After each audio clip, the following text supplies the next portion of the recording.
मखदूम खुसरो बख्तियार की करीबी साथी सरदार रशीद खान कुरैनी ने आबादपुर यूनियन कौंसिल में जाम बरकत शहीन के डेरा पर खिताब करते हुए कहा कि पाकिस्तान तहरीक इंसाफ की हुकूमत अवाम को बेहतर सहूलियात और उनका मेयार ज़िंदगी बेहतर करने के लिए दिन रात कोशां है।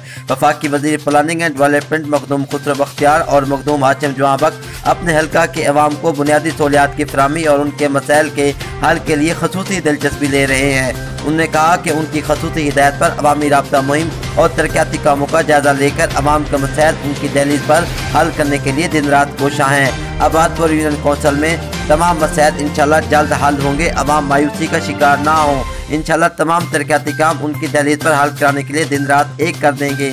आबादपुर पुल नुनारी 7 किलोमीटर सड़क का ऐलान करके रशीद खान ने इलाका के लोगों का दिल जीत लिया। इस मौका पर कोऑर्डिनेटर मखदूम खुसरो बख्तियार, बहुजाद अहमद, अकबल जाफरी, इमरान जट, गुलाम कादिर लगा, जाम शफकत नुनारी, इब्राहिम गोला, जाम खलील गोला, जाम शकील व दीगर भी मौजूद थे।